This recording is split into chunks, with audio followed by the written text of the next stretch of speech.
Inicialmente, eu sou obrigado a fazer uma crítica a esse evento. Pode ser um pouco de pretensão, mas eu realmente fiquei muito constrangido, até traumatizado, no momento em que colocam, antecedendo a minha participação, a Marli, o Manuel e a Ana Lúcia. A Ana Lúcia até vai ser muito bom, porque ela abriu um caminho para mim e vai facilitar até o meu andamento, o meu fluxo. Agora, essas duas figuras maravilhosas, desculpe a emoção. A Marli eu chorei, quietinho, discreto, aqui não consigo esconder. Duas figuras espontâneas, honestas, uma espontaneidade invejável, tá? E que realmente me emocionou e que, de certa forma, me deixa uma certa dificuldade de enfrentar o meu tema. Tá? Não apenas pela facilidade deles, pelo talento deles em falar de um tema tão difícil, tá? Pelo próprio tema que por si só encerra assim, uma urgência no tratamento dele, mas também porque eu sair da favela, vou sair das zonas marginais, vou sair das mazelas e vou para o Moinhos de Vento. Então, realmente me cria um problema seríssimo, mas eu vou tentar superar. Eu já gastei tempo, tu vai me dar esse desconto aí, tá? Tá. Bom, o meu tema, eu vou entrar direto para compensar o tempo que eu, de certa forma, merecidamente dispensei essas três personagens, tá? A participação popular fica meio engraçado assim, Moinhos de Vento, né? Mas é um tema muito sério, aparentemente pode ser até uma nostalgia, é a preservação de uma série de casas antigas, a função dessas casas, elementos referenciais para toda uma geração, até mais de uma geração. Desculpe, eu posso rapidamente, eu não gosto de ler assim nas circunstâncias, e até graças a Deus ela usou o Quintana, se apoiando Quintana com outro verso. Eu vou dizer rapidamente o verso aqui que eu acho de uma pertinência, de uma sensibilidade e de uma até objetividade. Tá? Vou falar rapidamente. Esses tetos baixos me abafam, de modo que só resido em casas antigas. Acontece que as casas velhas têm proprietários velhos, muitos velhos, aliás, e por isso mesmo, muito morredores. E seus herdeiros resolvem sempre vendê-las a construtores de edifícios.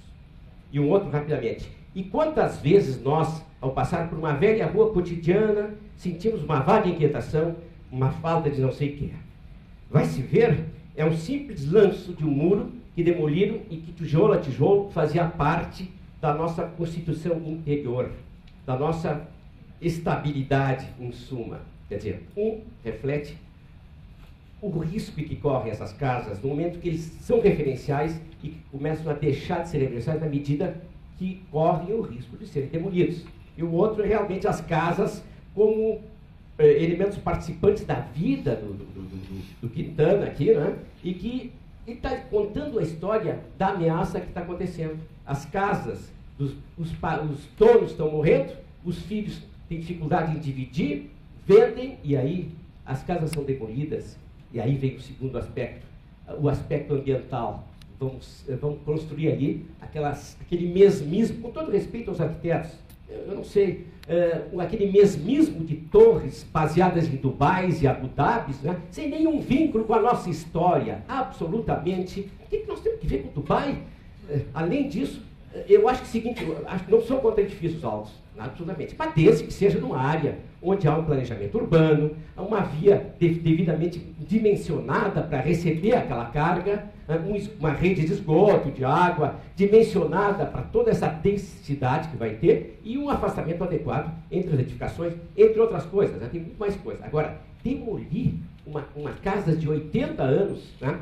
Que resistiram a tudo em 80 anos, né? E que são memória, que são referência e que são um elemento de estudo dos próprios estudantes e da própria memória dos que vão mexer na cidade e que, para fazer mexida, para movimentar a cidade e modificar a cidade, eles têm que conhecer a cidade, a história da cidade de Porto Alegre. E aquilo ali vai se, em pouco tempo, realmente se concretizar isso aí, vai se perder toda a memória. Eu vou fazer umas imagens agora, depois a gente volta ao tema rapidamente. É aqui, né? E agora, aqui. Ué, tá. Bom, isso aqui é Porto Alegre, uma imagem interessante, uma fotografia, vendo aí a cidade, que é uma cidade que realmente, por um lado, tinha problemas, certamente, mas por outro, tu tinha as condições de visualizar a cidade, usar o rio, tinha uma relação maravilhosa com o rio. Deve ser do fim do século XIX, começo do século XX. Aqui a Avenida Independência, uma zona eminentemente burguesa, casas senhoriais, e que praticamente, isso aqui eu já vejo aqui, que tem ainda aquela casa do vô, né, que ainda quer dizer, já existia na sua ocasião, então deve ser em torno de 1930, por aí, mas eu não sou tão antigo assim, mas conheci isso aqui, tive o prazer, o privilégio de conhecer isso aqui. Tá? É uma maravilha, era uma maravilha. Andava de bonde, no estribo do bonde, tive toda essa experiência de infância. Isso aqui é um viaduto recém-construído, e aqui uma casa que era da família do meu pai, era da avó do meu pai. Tá? E em 1954, com o negócio do Getúlio Vargas, da morte do Getúlio, o pessoal invadiu e botaram fogo e tal, e aí então a família vendeu e construíram isso aqui. Então eu quero mostrar de cara já, primeiro, a destruição de um patrimônio maravilhoso, tá? E segundo, a substituição por essa merda aqui, essa barbaridade, esse negócio sem escala, sem consideração. O arquiteto que diz isso aí devia estar preso. Isso aqui é para mostrar um prédio da aduana, né, ali da alfândega, mostrar que essa arquitetura conversava com as pessoas, né? Tem imagens, eu não quero ser nostálgico, eu não estou sendo nostálgico. Mas era uma arquitetura muito rica nesse sentido. Olha lá, tu conversa com o cara está te olhando, uma figura antropomorfa ali, né, integrada na cidade. Esse aqui é o meu pai. É uma homenagem que eu faço a ele. Acho que até de repente achei, será que tem sentido ele estar aqui? Mas é uma figura importante na cidade, porque ele foi professor da Faculdade de Arquitetura da URGS, que até me influenciou para depois estudar arquitetura. Ainda que eu até hoje tenho dúvida se o negócio meu é arquitetura, não é? Mas ele foi um cara importante também, porque ele é uma coisa um pouco contraditória. Naquela época, eu devia estar com 20 anos, né, elegante e tal, e com 30 anos ele tinha uma empresa muito grande que durou 80 anos e que construiu muitas coisas importantes em Porto Alegre, das casas muito bonitas, e construiu também uma polêmica. Então, na época, eu admirava meu pai, não só porque eu gostava dele, mas porque ele construía edifícios. Então, aquela mentalidade lá dos anos 40, 50, ele chamava, os edifícios chamavam de arranha-céus, aquela coisa do chegar no céu. Né? A cidade começava a ser uma metrópole, uma cidade importante. Eu não estou vendo qual é o meu... Estou perdido aqui na... Tem ideia? Qual é o... Quando é que termina? Ah, no zero, tá. Bom, eu nem prestei atenção, desculpa. E aí eu estava muito emocionado, não. Bom, vamos lá. Isso aqui é a época dele, tá? Fotografias tiradas por ele. Ele gostava muito de fotografia, tinha uma Leica número 1, a primeira Leica que ele comprou em Nova York em 1930. Mas aí, continuando, aí ele acabou fazendo um edifício que é praticamente é um símbolo de Porto Alegre. Hoje é realmente pequeno, não é uma coisa... É um edifício Lacap, né?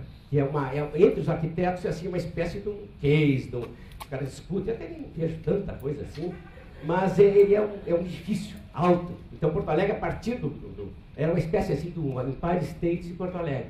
Toda a cidade tinha que ter uma referência desse tipo. Isso aqui é uma cidade da Toscana.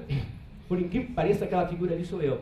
Magro, já era magro, mas com cabelo preto, tudo cabelo, tudo isso. Isso é San Gimignano, é uma cidade da Toscana, onde, numa certa determinada época, os nobres da região disputavam status, disputavam prestígio, poder, da seguinte forma: cada um queria ter uma torre mais alta que a outra. Né? Mais ou menos a mesma infantilidade que está acontecendo hoje em Dubai, a disputa entre Dubai, Abu Dhabi, a Torre Petrônia, não sei das quantas. Qual é o sentido disso? Só do ponto de vista tecnológico, de evolução, maravilhoso. Agora, qual é o sentido disso? Eu não entendo. Isso é outra proposta na Inglaterra, Barbican, um conjunto habitacional. Isso é coisa depois da década de 70, mais ou menos aí. Habitação, um grande largo, foi elogiando, apenas falando, como ele cita como exemplo. Aqui nesse corpo aqui tem um teatro shakespeariano, tem uma casa de espetáculos, de concertos e tal, e aqui tem uma ruína romana, um pedaço de ruína romana. Não sei se realmente a preservação levou eles a alargar mais esse espaço. De qualquer maneira, ele funciona, não é? Ele é voltado todo para um pátio interno, mas não é nenhuma maravilha. Isso é na Suécia, em Estocolmo, tem uma série de estações de metrô, uma praça central. Aí eu volto de novo, a escala monumental, uma coisa grande, né? E dá uma certa aridez no espaço, as pessoas ficam meio perdidas, né? Essa criança, mais ou menos, podia ser simbólica, assim, é um certo desespero da criança perdida nesses grandes espaços, esses grandes edifícios aqui. Já viram que eu sou contra essas coisas de exagero, o macro espaço. Esse é um corredor interno desse mesmo edifício, é uma rua, né? Uma rua, a falta de identidade dos apartamentos, parece um grande hotel, né? Agora, esse aqui é o oposto, é uma cidadezinha pequenininha, Bruges, quem não conhece sabe que é belíssima na Bélgica, próximo, é uma cidade cercada, totalmente cercada por muros, tipicamente, talvez as mais intactas da Europa. Essa é uma casinha da época, e eu quero chamar vocês sobre uma escala. Essa senhora aqui era uma senhora baixinha e tal, e está dentro da escala, né? E ela tinha dentro uma coleção fantástica de bibelôs, e me deu um presentezinho, assim, tá? Contato direto com aquelas coisas emotivas que acontecem às vezes na vida da gente. Outro espaço de Bruges, aí eu quero chamar a atenção da pequena escala também, aquele small is beautiful, né? A coisa pequena que convida a pessoa a se aproximarem e privarem e conversarem e tal, de repente é só uma moto que entra e tal. Vamos rápido. Isso é um outro exemplo que eu acho belíssimo de arquitetura.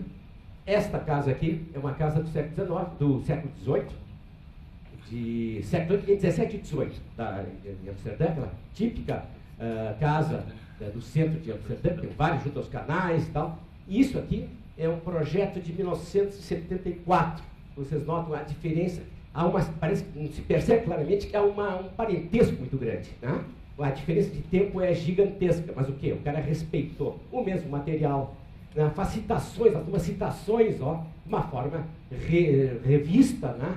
De alguns elementos que aparecem, né? E a altura, o respeito, quer dizer, tu entra de cara, dá de cara, pô, o negócio é bonito. Isso eu chamo de arquitetura. E outra coisa, térreo mais 3, deu, pronto. Tem ventilação, tem insolação, né? Tem a identificação. Cara, onde é que eu moro? Onde é que tu mora? Eu moro naquele apartamento lá. Ó. Isso aí eu acho que é uma coisa tão brilhante. Também, na Holanda, eu diria, eu não quero ser crítico, como disse, eu tenho dúvidas em relação à minha arquitetura. Mas é um ritmo que se criou aqui nessas casas. Eu diria até que para dar uma coisa que é muito importante, que é a identidade de cada um, podia ter pintado as portas, uma sugestão, agora é tarde. Cada porta e as janelas de cores diferentes. Está dizendo, não, a minha é verde, a minha é amarela e tal. Né? Faltou, isso aqui é muito padronizado demais. Isso na Inglaterra, em Londres, também um conjunto antigo da década de 70. Tijolo simples, uma coisa bem orgânica. Ele vai se afastando, vai se escalonando para trás para permitir que o sol penetre bem, que tenha ventilação, aeração e que tenha essa vegetação integrada. Talvez não tenha uma simetria. Então é uma coisa como se uma casa de marimbondo, assim, que nasceu ali e parece que sempre existiu. Isso aqui foi na década de 80, para aí, no nosso escritório. É um desenho meu que a gente já começou naquela época a preocupação com a preservação. Tá? Se a farmácia Carvalho, no fim, ela acabou sendo tombada e fizeram uma reforma lá que eu questiono, mas de qualquer maneira é melhor que se tivessem demolido e feito um edifício. Isso aqui a frase é do Ivan Pinheiro Machado. Cada casa velha que cai leva um pouco da alma da cidade. É verdade. Isso é uma outra coisa já em relação aos alemães e a colonização italiana, alemã, aliás. Então, também a preocupação com as casas que estão sendo demolidas progressivamente em silêncio. Sou um colecionador inverterado, claro que não de casas, né? Se eu ganhar a loteria hoje de noite, prometo para vocês que eu vou comprar casas. É um compromisso aqui diante de 100 pessoas. Tá? Mas, por enquanto, está na escala pequena. Isso aqui foi a exposição em São Paulo de uma coleção que eu tenho de objetos de colonização. Deve ser 4.000 e tantas peças São cavalos das regiões de São Lourenço. Isso aqui foi tudo, eu tenho constrangimento de ir nas casas. Eu compro de caras que compram, porque eu acho um crime quebrar o equilíbrio de uma casa, de repente, tendo peças do afeto das famílias, e elas têm que se desfazer. Então eu fico muito constrangido e compro de antiquário. Os caras já sabem, essa peça aqui o cara vai gostar. Tá? Essa outra, o cara, aquele cara vai gostar disso. Às vezes eu exploro, cobro mais. Eu quase quebrei o exagero que eu fiz em comprar coisa. Aqui são várias peças, e eu chamo de a exposição desenho anônimo, né? São peças que tu não sabe quem é que fez. Algumas sim, isso aqui já é um pote que deve ter vindo da Inglaterra, mas as outras são absolutamente feitas à mão por aquele anônimo que veio colonizador, que acabou fazendo em casa, com meios precários, e que muitas vezes atinge às vezes o caráter de obra de arte, de tão lindo, os mais abstratos. Aqui, eu acho que não tem nenhum daqueles. Olha isso aqui, isso aqui, quem é que sabe o que é isso aqui? Que peça é essa? É um espremedor de cítrica, laranja, limão, tal. Uma casinha simples, o cara me contou uma casinha simples, um velhinho fez isso, tal, tudo feito à mão, todo ele, até um pouco brucutu, assim, um pouco grosseiro, né? Mas funciona muito bem. Então, é aquela manifestação fantástica do cara que não tinha industrialização, não tinha nada, e o cara fez com as suas próprias mãos. Outra, olha aí, maravilha. Design italiano contemporâneo. Então, essa minha coleção não é o negócio da nostalgia, da antiguidade, é sobretudo, ou a documentação, mas é os estudantes de design contemporâneos poderiam perfeitamente se inspirar nessas formas e, claro, que retomar o tema, dando um caráter novo, com a tecnologia nova, mas as formas são lindas. Olha a despojamento, a simplicidade. Isso aqui é feito em lata pura, assim, lá. Que mais um pedaço da exposição foi lá em São Paulo. Essa exposição as pessoas choravam quando viam as peças. Tá? Algumas peças realmente não são do repertório deles, dos paulistas, mas tinha muitas peças, ferramentas que eram similares, né? Foi no Museu da Casa Brasileira em São Paulo. Aliás, de lá eu telefonei para a Ana Lúcia, né? E para conseguir um museu de repente, né? Mas é complicado, né? Eu queria botar isso no museu. Eu queria me envolver com o museu, Deus me livre. Garrafas de vinho, todo de época, século XIX, algumas começo do século XX. Tá? Isso aqui é veneno, isso aqui é cerveja, talvez o vinho, as duas podem ser determinadas doses são tóxicas também, né? E aqui remédios e tal. Mas é bonita a transparência, o vidro feito à mão, com bolhas. Agora o bairro, isso aqui. Isso aqui é uma capelinha. Quem conhece a Praça Maurício Cardoso pode localizar. Essa capelinha está na Praça Maurício Cardoso, um butiazeiro ali. E ela pertencia à Cúria Metropolitana. Aqui está minha mãe, meu sobrinho, meu primo e uma tia minha. Já estão falecidos, com exceção do rapaz aqui. E essa casa foi uma pessoa. A Cúria vendeu para um empreendedor, e o empreendedor demoliu e construiu. Ai, terminou meu tempo. O que eu faço? Eu tenho mais meio minuto? Tá. Que essa casa aí foi feita na década de 30, meu pai construiu, a firma construiu. Eu acho que é das obras-primas da firma, e eu moro numa dessas casas aqui. Né? E tenho um prazer, um privilégio de morar nessas casas. Nós pedimos, olha o orgulho que eu tenho, nós pedimos o tombamento, autotombamento. E quase que eu fui tombado junto, né? Mas eu escapei. Cabelo branco, decano, né? Tinha os caras que pegaram quase a prefeitura. Aqui está havendo uma ocupação, uma integração muito interessante entre a habitação e pequenos negócios. É um sucesso. Eu já vou adiantar isso. Estamos falando em segurança. É uma das formas que a Jane Jacobs, uma americana, sugere, ela trabalha em comunidades e tal, para segurança. É ter essa integração, porque os próprios pequenos, os donos dos negócios estão sempre de olho. Os moradores estão sempre de olho. Então, aquela segurança estabelecida pela comunidade é muito mais importante. Não adianta eu ter um apartamento com grades, com radares. E esse dia foi assaltado roubado em vários andares do apartamento, do edifício. Esse é o mesmo conjunto da casa. Aliás, gostei muito da bandeira aqui, realmente me satisfaz, apesar de uma certa decepção, me satisfaz. E aqui, a volta das casas. Esse aqui fez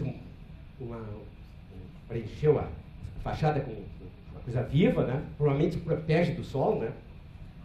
Essa casa do Coronel. Aí começa aquela variedade de edificações da região, os espanhóis e tal. Outra casa, essa parece que está rolada, né? Mas não está, se não me engano, não está tombada. belíssima casa, barrou com alemão, tem variedades, é um jardim zoológico de casas, mas devidamente afastadas, deixando o sol entrar, não impede, não sombreiam, deixam a areação. Tá, aí vou ir rápido, olha, agora eu vou fazer bem rapidíssimo, tá? Isso aqui, essas casas aqui, ó, são 6 casas, é motivo disso aqui, ó. A luta, há 8 anos, porque a Ana já abriu o caminho, né? Para preservar essas casas. É uma luta muito, está sob júdice. Em abril agora vai ter a decisão do juiz. Eu acho que tem uma leve esperança que a gente ganhe. Aí preservamos as casas. Eu vou terminar só com uma figura. Terminar com a figura. Não, só olha os monstros, olha os monstros atacando. Olha os monstros, isso aí vai ser feliz por isso. Olha essa relação aqui.